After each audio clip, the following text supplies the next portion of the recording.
رښتیا دی چې کوهي مکه نه د بل سړي په لار کې چرستا به د کوهي په غاړه لار شي.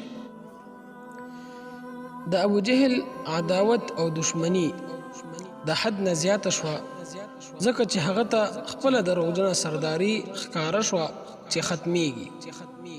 پس د حضور صلی الله علیه وسلم د قتل اراده یې وکړه.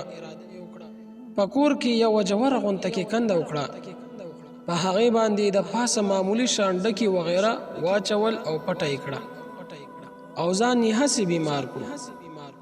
دته خو معلومه وه چې حضور صلی الله علیه وسلم به خامخا تپوس له راځي.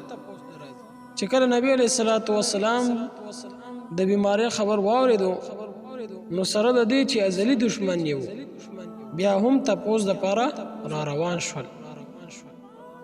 عزتمندو، د ابو جهل دا خیال و چې نبی علیه الصلاة والسلام به په بې خبرۍ کې په دې کنده باندې راشي نو ور اوبه غورځېږي. لیکن جبرائیل علیه السلام راغلو او نبی علیه السلام ته د دې سازش خبر ورکړو او د وړاندې تلو نه حضور صلی الله علیه وسلم منع کړو. ابو جهل چې هسې ځان مریض کړی و، حضور صلی الله علیه وسلم یې ولیدلو چې واپس شو، ورپاسېدو او هغه کنده ورته یاد نه وه او نبی علیه الصلاة والسلام پسې منډه کړه او په خپله کنستلې شوې کنده کې پرېوتلو.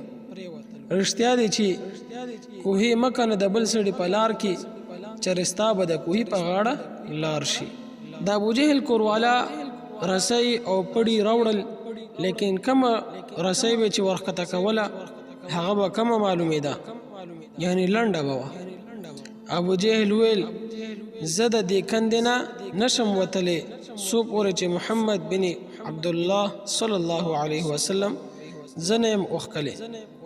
خلکو حضور صلی الله علیه وسلم ته پوره واقعه بیان کړه.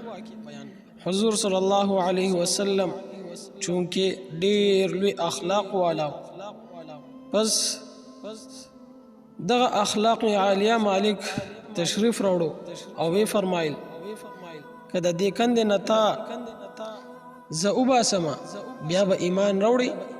ابو جهل وعده وکړه او ایمان به راوړم، لیکن کله چې حضور صلی الله علیه وسلم د کندې نه وویستلو نو مخې سره یې وویل ما ته معلومه شوه چې ته ډېر لوی جادوګر یې، معاذ الله، چې الله جل جلاله ورته په زړه باندې مهر وهلی و، د ایمان توفیق ورته چېرته میلاوېدو.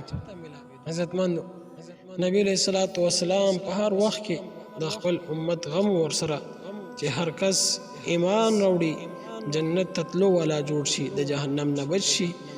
لیکن الله رب العزت چې چاته په زړه باندې مهر ووهي نو بیا هغه ته هېڅوک هم چې د ایمان نشي ورنصیب کولی. د نبی صلی الله علیه وسلم چې څنګه اخلاق مبارک وو هغه په خپل ځان کې راولو.